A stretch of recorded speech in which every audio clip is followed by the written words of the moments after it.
Hello, hello, welcome back. I'm Claire, this is Purple Poppy, and today we are visiting the Bento Box set again, and this will be part 2 of this mini-series. Now, I did show you the template last week that went with it, but I don't think we hovered on it very long for sizes, so I'm going to run through that with you again today. But last week we made, oh, there's a piece of tape back in. We made the large box. You can see I've done more while you've been absent. But so I made the large box. I've covered it, excuse me, in that lovely collage paper by G over at Happiness and Crafting.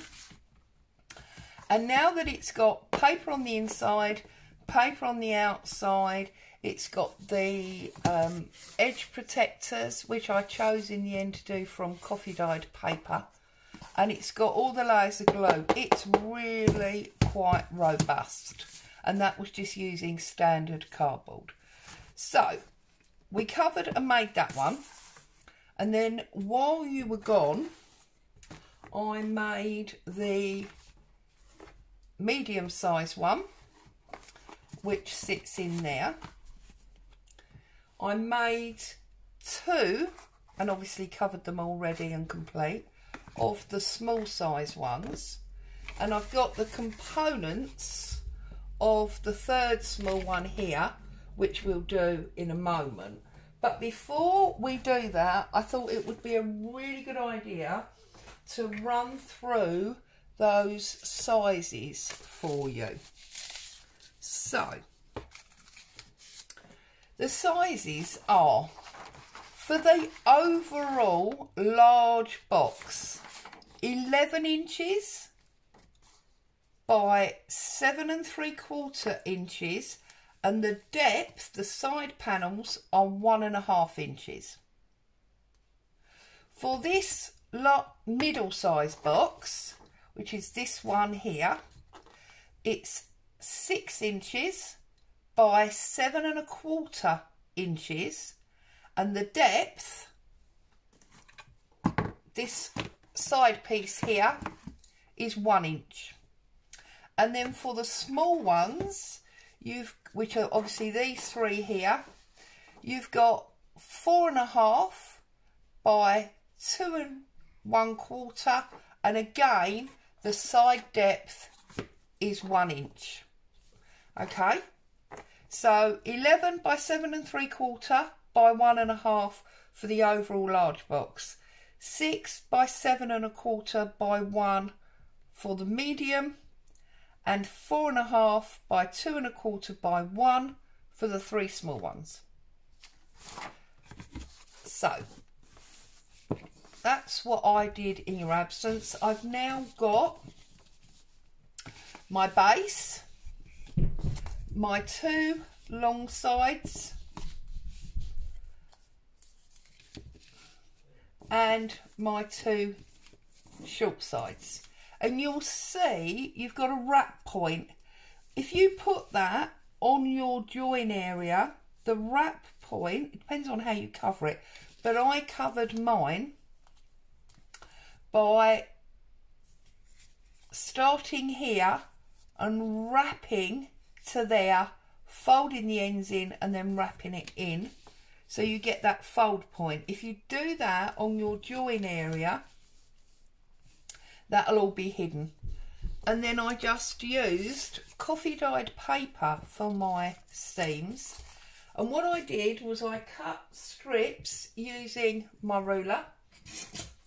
So I just put my ruler on coffee dyed paper and tore it down, and that made sure that all of my strips were exactly the same width. And then all I did was I folded these in half.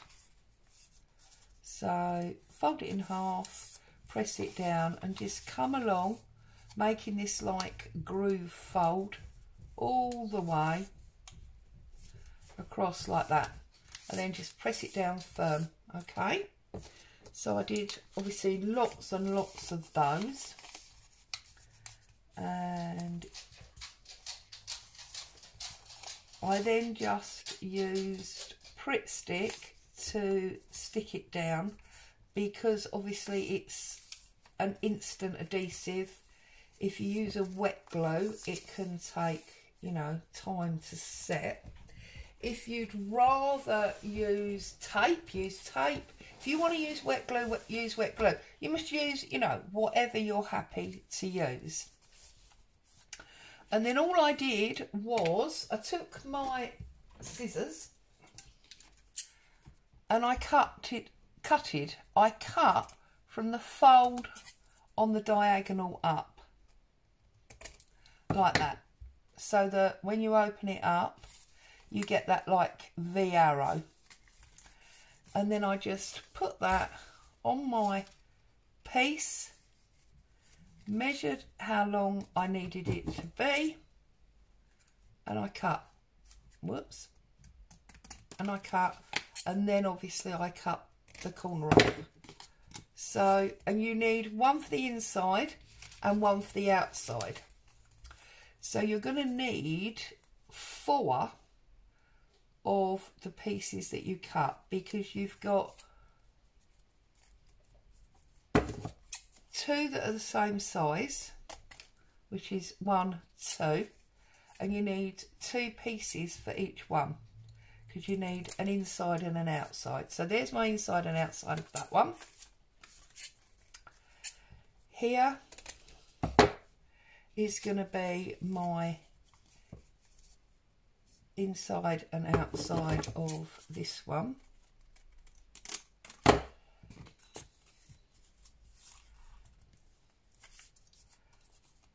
So I trust everyone's happy and well, finding some crafting time. So then just obviously trim off your corners. Make sure you trim from the fold up, otherwise instead of getting a point, you'll get the indent. The indent is what we usually put on the end of a ribbon or something, whereas we want the point, not the indent. So there's 2 for that one.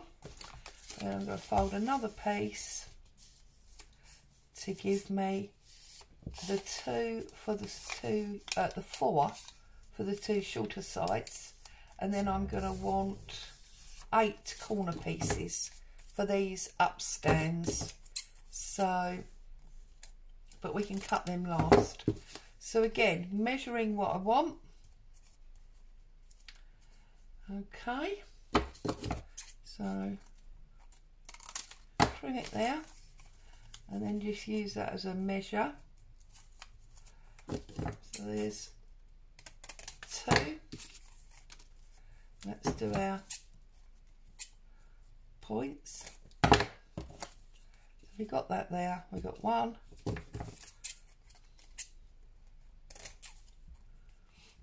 We've got 2 for that one. And then we need 2 for this one.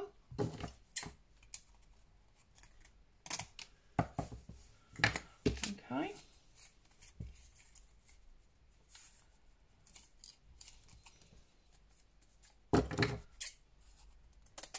2 like that. Get rid of all them pieces. Cutting up from that corner and up from that one, and that will give us 1. Get rid of that off cut, we don't want that, but I don't really want to move it off screen to off cut, so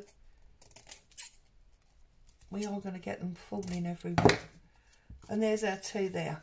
Okay, we will need upstands, but we'll sort those out in a minute. So let's move 1 of each, which is going to be for the outside, out of the way. Let's get our Pritt Stick and let's do the insides. So I'm going to Pritt Stick one side, okay, and I'm going to glue it right on the very edge of my piece. You want it right on the edge, which is another reason, although it does stick straight away, the Pritt Stick gives you And if you've got a little tiny bit, just trim it off. It gives you, you know, time to move it slightly if you want to. So now what I've got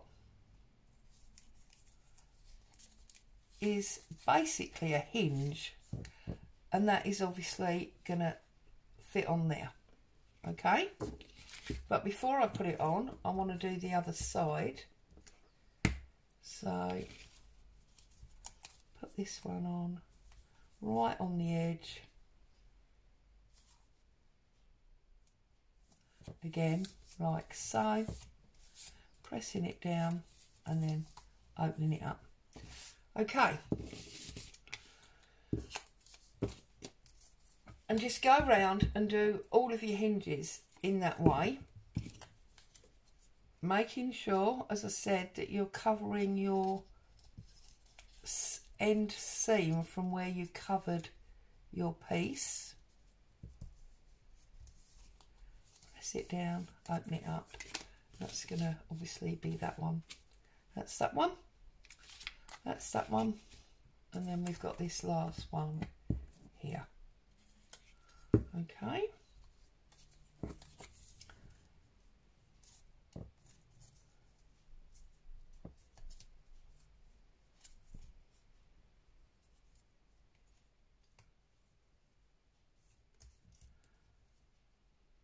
Right on the edge.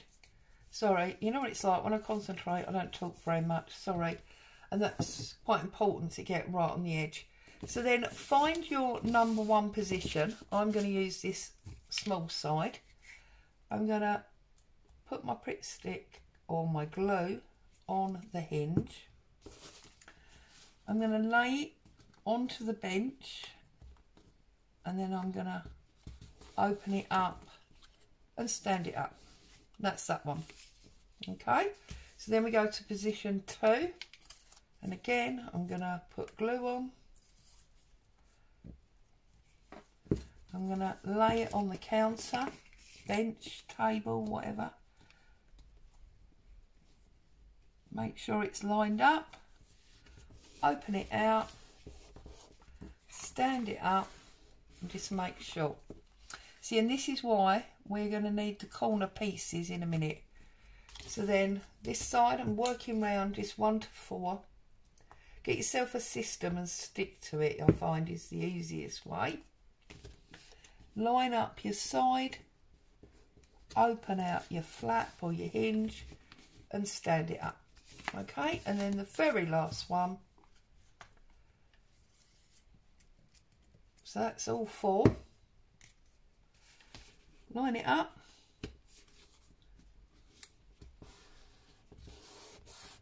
Glue it down, stand it up. Okay, so now what we need is put your outside pieces out of the way. We don't need them at the moment.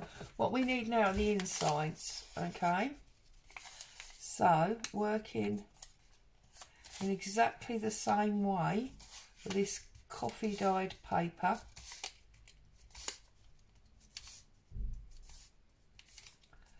Like so. You're just going to measure the upstand, because that is what we want, the upstand. Okay, so but this time what we're going to do is we're going to cut the top straight and the bottom angled. Okay, so the bottom is angled and the top is straight. And obviously you're going to need 8 of these, because you need 4 for the inside and 4 for the outside.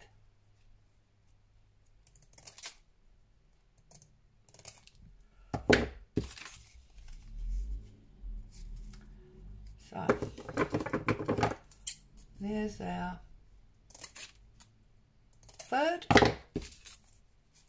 and our 4th. So there's 4 for the inside. Oops. And then we need 4 for the outside.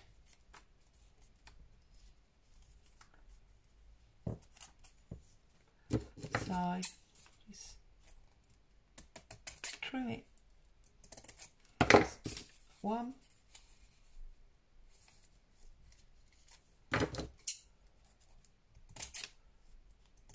2,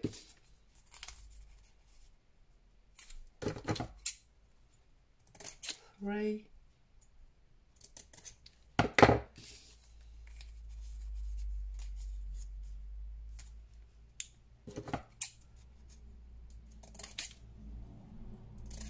4 for the outside. Put them up there with your outside pieces. Get all these little bits out of the way. Okay, so what you need to do with this again is find a system. So we went 1, 2, 3, 4. So let's do that again to make it nice and easy to follow. So glue one side. This is piece 1, but we've glued that side. So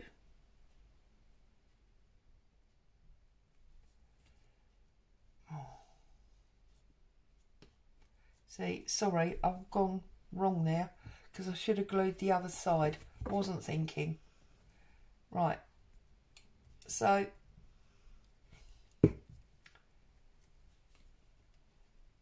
no, I was right.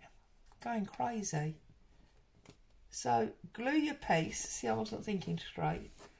And you're gluing it so that your fold is on the edge of that card.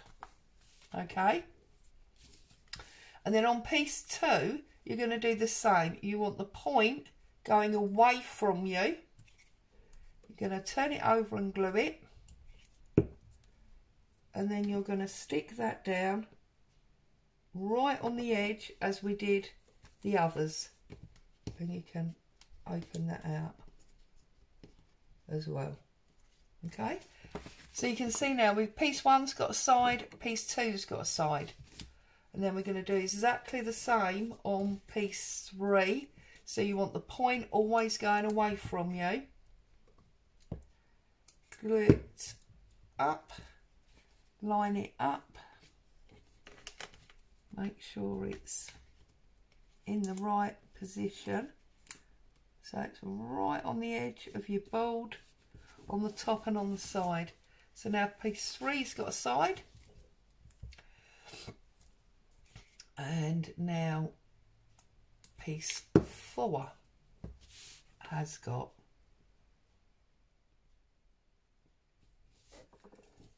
see, I glued the wrong one again. Going a bit mad. Position on your edge like so. So now you've got one edge on each piece, okay? So then open it up, glue it, and now stand it up and press it home. And you're starting to build your box, okay? Make sure if you need to, you know, you can lay it on your counter, get it nice and firmly stuck down, and just go around and do each side in the same way. Bring it up, line it up, press it home. Okay, like so. And just like that, you've got a box.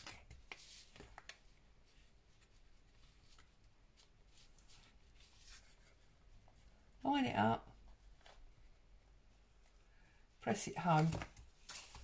And then on the last one, obviously you need to glue it as it were inside the box, okay? So just glue it inside the box, turn it over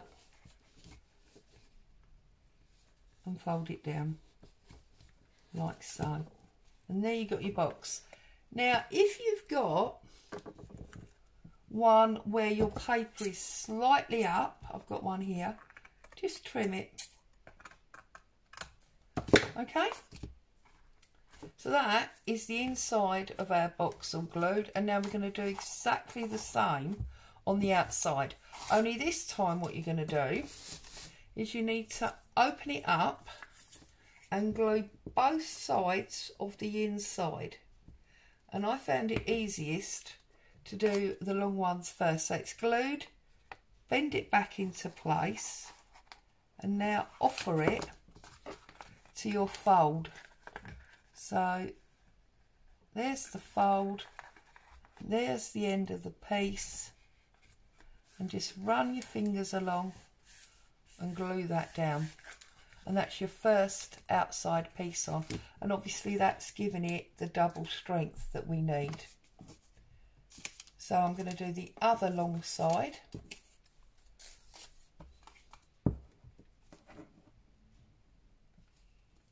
Okay, turn it over, find your crease, pick it up, line it up and press it home. Okay, and then our small end pieces, exactly the same. Whoops. Find your fold line, find the edge of the box. Don't worry that your sides are moving. It's A, because your glue's not properly set, and B, because you've only got one thin piece of paper holding it in place at the moment. Once we get the outside on and the glue has a chance to set, it'll be nice and solid like these ones are. Okay. Line up, press down. Okay, and then we're going to do obviously exactly the same with our corners. Open it up, glue inside, pick it up, lay it on your counter to hold it square, line it up at the top and press him home. And now that will set nice and firm. Okay, open it up, glue in the middle. I'm just repeating myself now, aren't I? And again, stand it on the counter so that it's nice and level. Find your corner and press him down. Last two.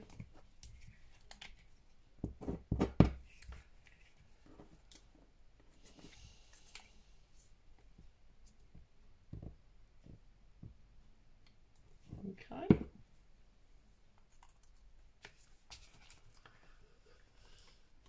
Must be you can hear snoring.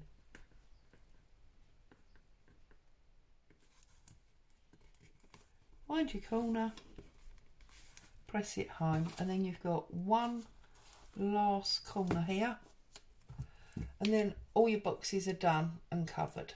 Okay.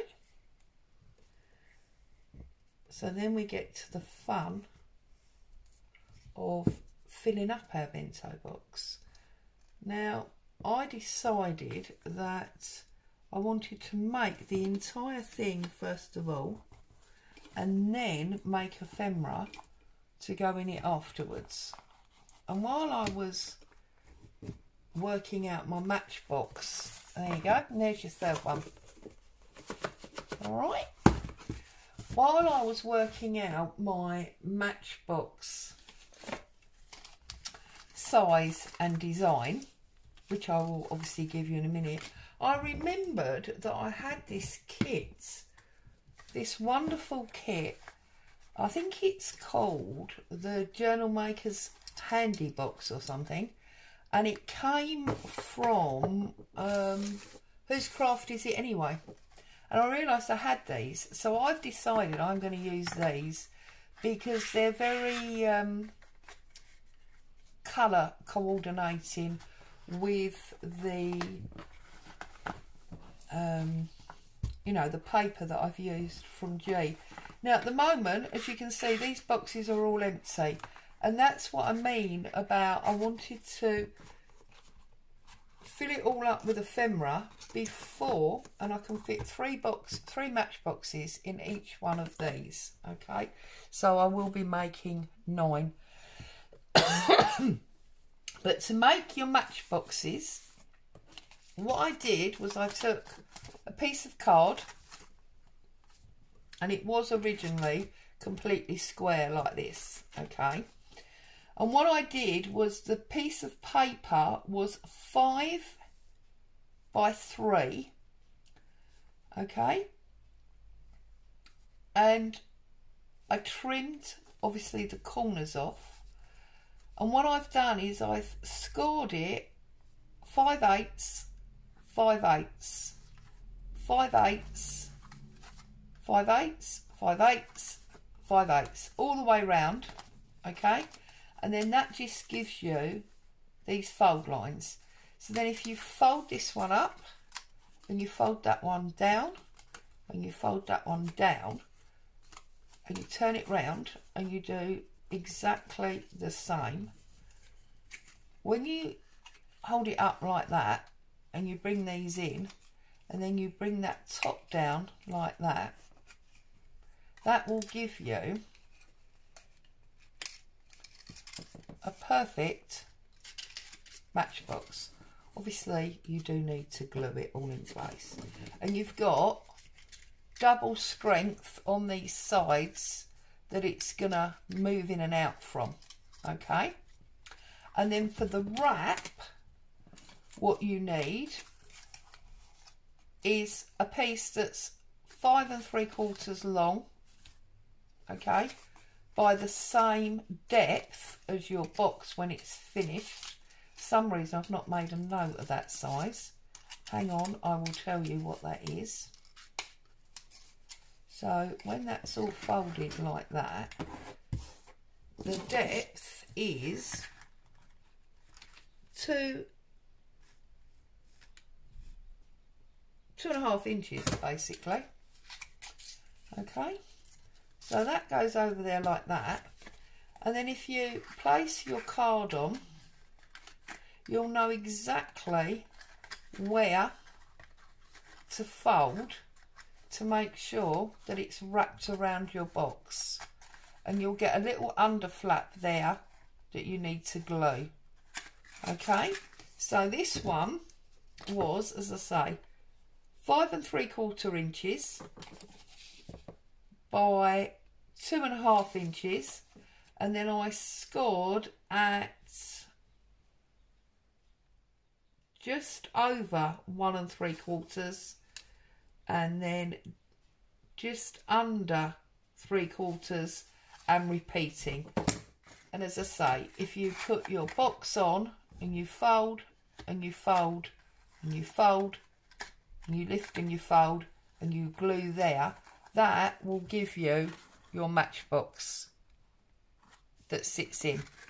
Okay, so that's how you can make your matchboxes, and if you want to follow me, you're going to need 9 to fill up those trays. So lots of measurements today to concentrate on. This sheet again, in case you didn't get it all written down. Okay, you can freeze frame and get that one. And if you want this one again, okay, this whole piece was a rectangle of 5 by 3, and then I scored at 5/8, 5/8, and then in from this side 5/8 and 5/8, turned it round, in at 5/8, turned it round, in at 5/8, and then I just trimmed the corners off so that it would tuck under more neatly. Okay, and then you can fold all that up and make your matchbox like so. All right, and then for the cover of the matchbox, the casing, again you have got 5 3/4, 5 3/4 by, I'm trying to see the measurement in the light, by 2.5 inches, And then what I did was I actually put it onto my box and I squeeze folded and then squeeze, squeeze, squeeze, and then I put it onto my scoreboard and really scored them lines. And the reason I did that is because each one of these might be marginally smaller or larger, whatever, because they are handmade, and you don't want your case not to go on. Okay, so there you go. So that's stage 2 of our bento boxes. We've got the entire 3 boxes made, and we've made a start on our matchboxes. And what I intend to do is make all of my matchboxes. I want to make some thread cards and some button cards, and then I'm going to fill my matchboxes, and I'm going to fill the other areas of the bento box. We'll have some papers and fabrics and so on and so forth. But obviously you can put whatever you like in yours. But if you want to follow exactly, that is where we're going to be going. Okay, so that's step 2 with your measurements and your matchbox. As always, thank you so much for joining me. Hope you've been inspired. Stay safe, and I'll see you very soon.